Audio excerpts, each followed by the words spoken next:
Hello, friends, and welcome to Pour and Explore wine, food, and travel stories from around the world. I'm Nick Elliott, the wine guy. This is where we sip, savor, and wander through the world of wine, explore incredible food, and uncover the stories behind unforgettable destinations.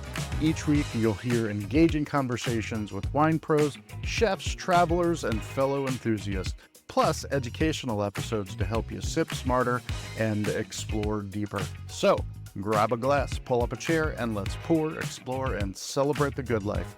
Let's dive in.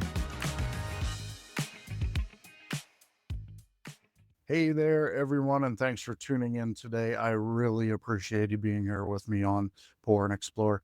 Today, we're talking about those wines you absolutely know the names of. You've seen them on a restaurant list, you've heard a friend mention them at a party, but for some reason, you've never actually ordered them.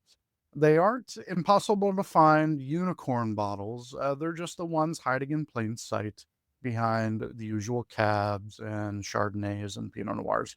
Stick around today because I'm going to introduce you to a couple of wines that you definitely know, including one that's actually called the King of Wines.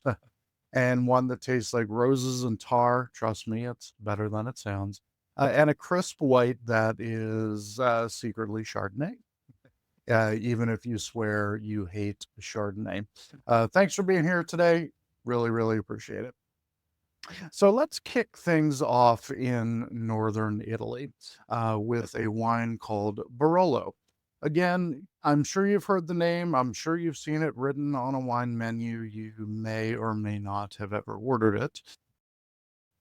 And if not, this little segment is for you. Picture rolling fog covered hills of the Piedmont region of Italy. That's where this wine comes from. This is a wine made from a grape called Nebbiolo. And in the wine world, it is known as the King of Wines. Barolo is powerful but elegant.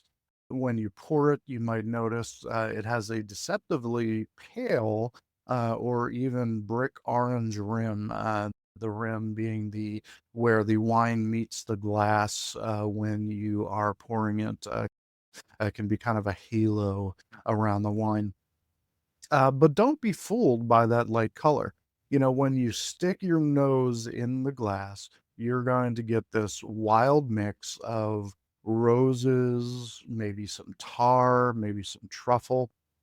It's very tannic and earthy, which means it actually gets better the longer it sits, not only in the cellar but also in your glass.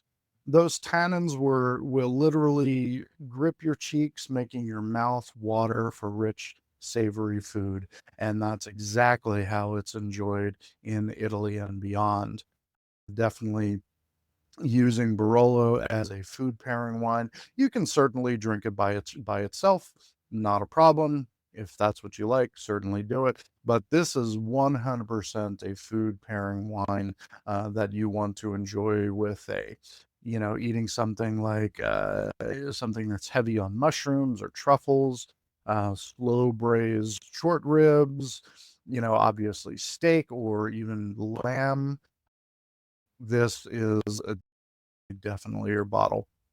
So once again, talking about Barolo from the northern part of Italy, specifically the Piedmont region, and Barolo is made from the Nebbiolo grape. I highly, highly recommend that you check that out.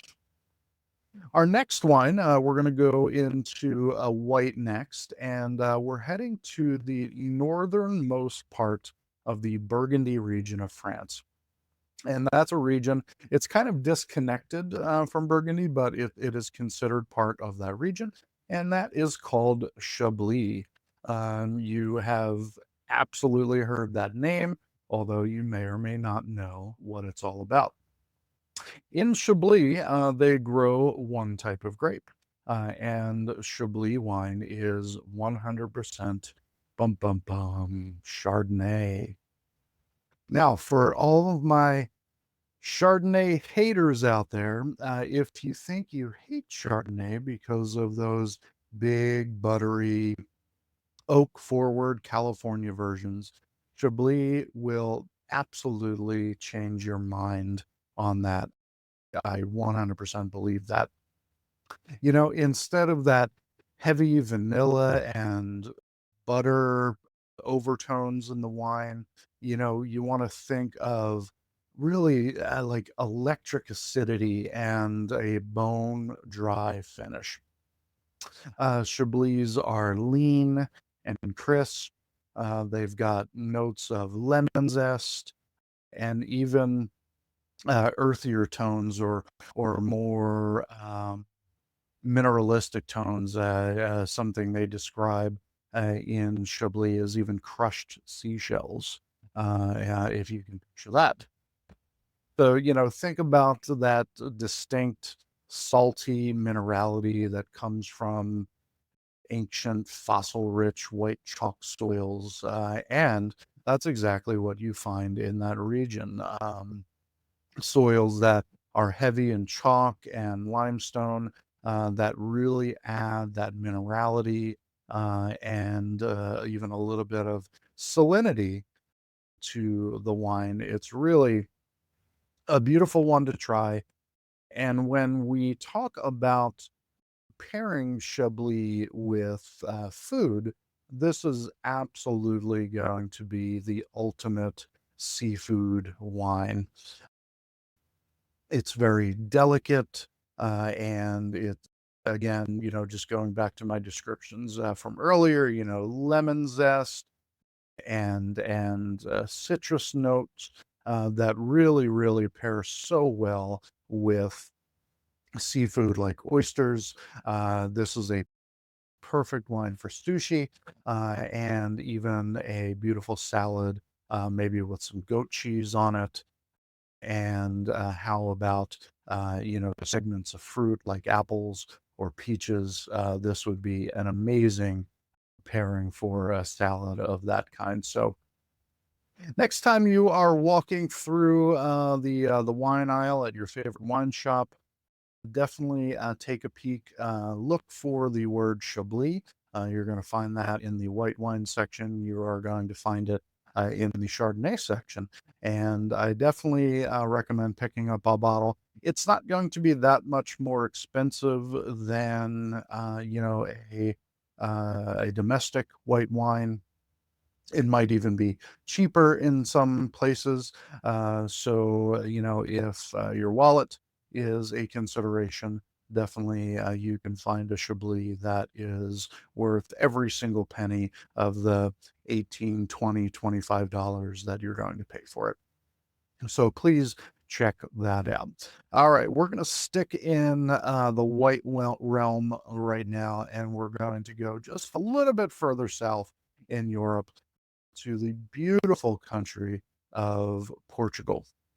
I'm heading to Portugal next year with a group. If you want to learn more about that, shoot me an email or shoot me a message on social media. I'd be happy to tell you a bit more about that. You'll also be able to find more information about my upcoming Portugal trip on the website, of course. But anyway, I digress. Northwestern Portugal is well known for a wine called Vinho Verde. Vinho, Verde for green, which is basically green wine. Vinho Verde it's not one grape. It is a blend of grapes. It can be, I believe, up to 8 or 10 different grapes, but some of the favorite grapes in that area. Alvarinho is great. A partner to Albarino from Spain. Loriero is another grape that they put in there as a standard practice, but you're going to find a lot more grapes in that bottle. And, think about this. Think about sitting on a sun-drenched patio with a cool, salty breeze coming off of the Atlantic Ocean. That is the essence of Vinho Verde. It's light, It's crisp. It might have a little bit of that salinity that I talked about earlier with Chablis. And, light, zesty, and the really cool thing about Vino Verde is that it often has like a tiny little spritziness to it, if you will, a little effervescence in that bottle. And what that does, it allows the wine to kind of dance across your palate. It's hard to explain. There are a few wines in the wine world that have a very slight effervescence to them, and those are some of my favorites because it's a really fun way, and because of the high acidity in the wine, again, it makes for really, really great food pairing as well. Again, we'll go back to salads and seafood. Vino Verde is also beautiful with um, pasta dishes, again, because of the high acidity, serving it with like a creamy pasta. Of course, Portugal is well known for their seafood stews, and seafood stew and Vino Verde go so very well together. Really an amazing pairing. And on top of it, you're going to find most Vinho Verdes from Portugal because they make so darn much of it here in the States. You're going to find it for maybe 10 or even $15 a bottle.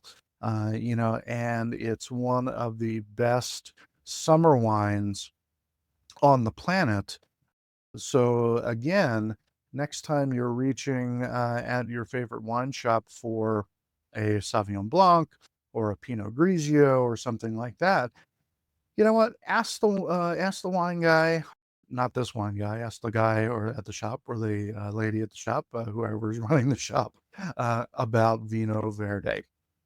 And I think if they have it on the menu and take it home a bottle, you are going to be pleasantly surprised with how amazing this wine is. It's refreshing and it is criminally underrated. And again, keep it simple. Some fish tacos, shrimp, ceviche, heck, even, pull out the chicken fingers, fried food. You've heard me say it on several episodes before. Fried food and sparkling wine, in this case, fried food with effervescent wine is a really, really great pairing. So, highly, highly recommended. Again, Vino Verde, check that out. You will not be sorry you did, I promise. All right. Let's go down to a region that I don't get to talk about a whole lot. But there's a wine that they grow in South Africa that is really making a splash in the wine world and has been for a long time. But you may have heard of it, but you're not going to find it on a ton of wine menus across the US. It's not easily found, but if you look hard enough, you can definitely find a bottle of Pinotage, maybe at your favorite wine shop or even online. Pinotage is a cross between the Pinot Noir grape and the Cinsault grape, both French grapes. And basically, what happened is a bunch of folks got together in South Africa and they wanted to create a name or something specific for themselves down there. So they created this cross that we call in the wine world. It's basically a blend or maybe a hybrid, if you will, of those two grapes. And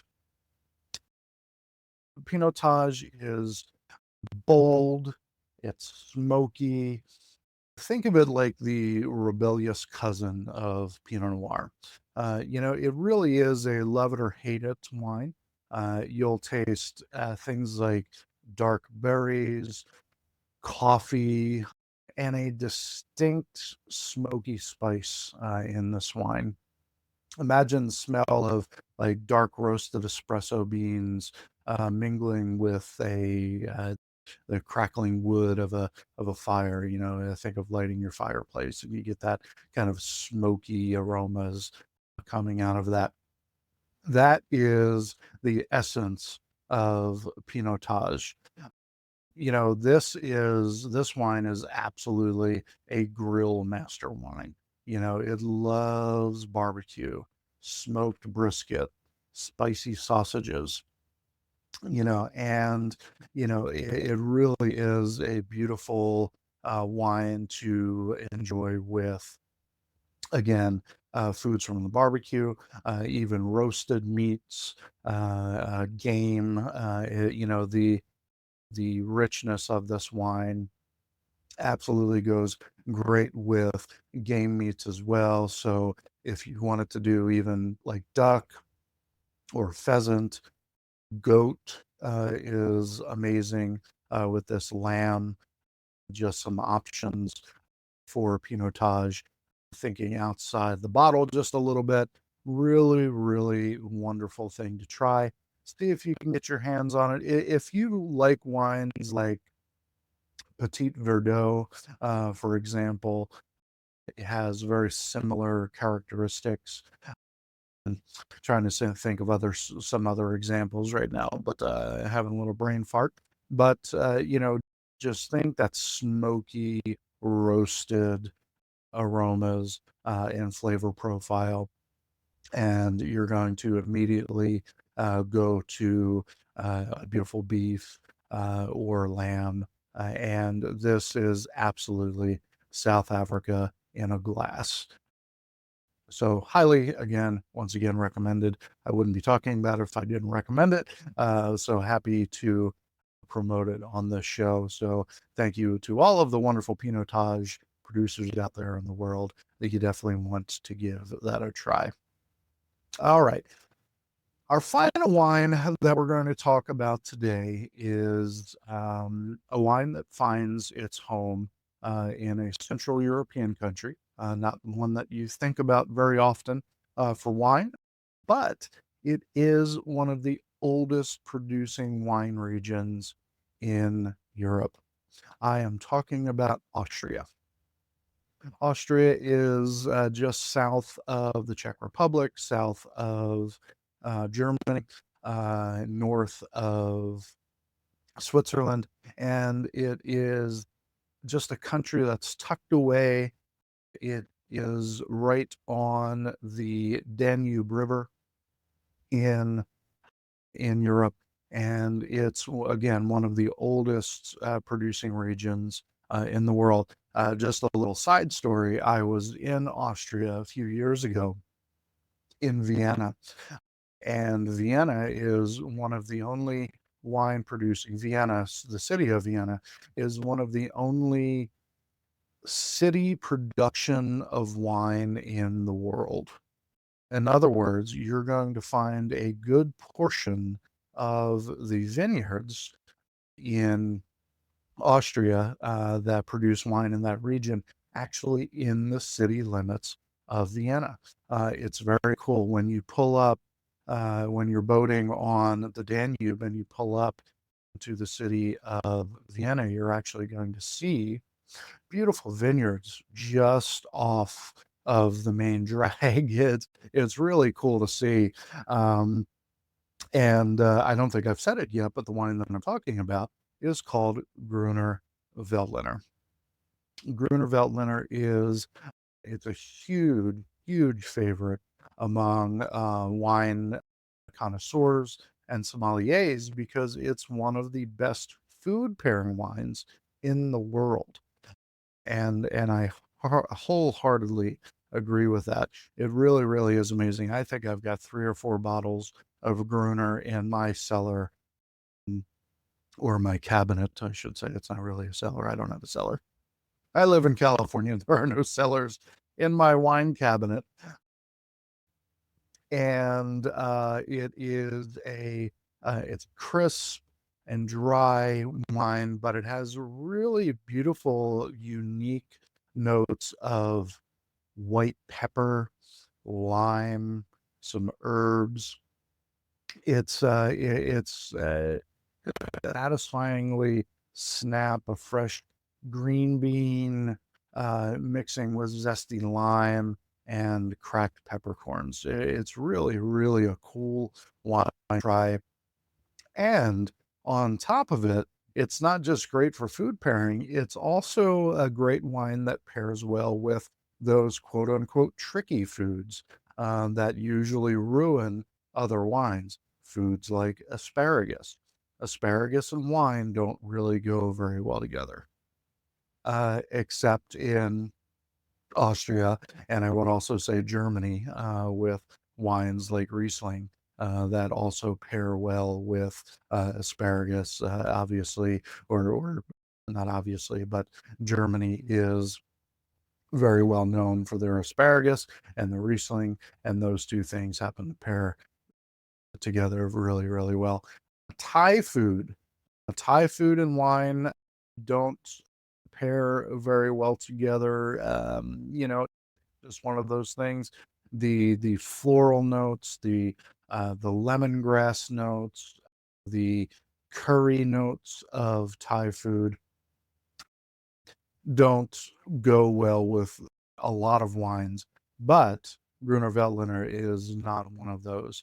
If you're having Thai, check if they have Gruner on the menu, and you will definitely love that pairing. And if you're a vegetarian or you like vegetable forward dishes, Gruner is a wine that's going to pair extremely well with salads, vegetarian dishes with lots of greens, with kale and chard and things like that. It's going to pair really, really well with.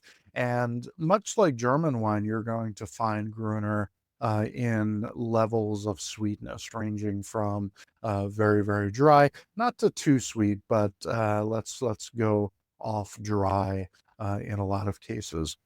So it really, really is a fabulous wine to try. And if you've not been to Austria, if you've not been to Vienna, I highly recommend going to check those places out. Vienna is a beautiful little city. There's kind of an old town side of it, as well as kind of a new downtown area or newer downtown area with beautiful bridges that go over the Danube River, and it really is a stunning city. And I would love to go back sometime. So definitely a place you want to check out. So that was a little bit about Gruner Veltliner, and that wraps up my list of wines that have familiar names, but maybe you've never heard of, or maybe you've never tried them, but you want to. So to tickle your taste buds a little bit, think about grabbing one of those bottles the next time you are out. So here's the takeaways, my friends. Every time you see a name like Barolo or Gruner on a list, don't let it intimidate you. Every one of those glasses that you try is a chance to surprise yourself and start a fresh conversation. Remember my mantra, you drink what you like, but don't be afraid to wander a little bit to find what that actually is. And to make things even easier for you to explore these 5 wines, I've put together a little download that you'll find on the website called Familiar Names, Fresh Sips. And it's going to give you a little bit more information about the wines that I'm talking about today. And all you have to do is just head over to the website. You'll find the link down in the bio to my secret page that has all of my freebies on it. Once again, I really, really appreciate you being here with me today. I hope you got something out of this episode. I'd love to hear your comments, so please do that. If you are not subscribed, please hit that subscribe, that follow button. It really, really does help me out a lot. If you like my content, please also follow me on social media. I'll throw a couple of those links down in the show notes as well. And on that note, happy to have you over. Keep wondering and wandering, everyone. Enjoy the rest of your day. Thanks so much for tuning in to this episode of Pour and Explore. I'd love to hear your thoughts Love to hear your stories or questions. Drop me a message at cheers@thewineguy.vin. That's cheers@thewineguy.vin. Or let's connect on TikTok, Instagram, or Facebook. Grab those links at thewineguy.vin. Until next time, let's keep wondering and wandering. Cheers, everybody.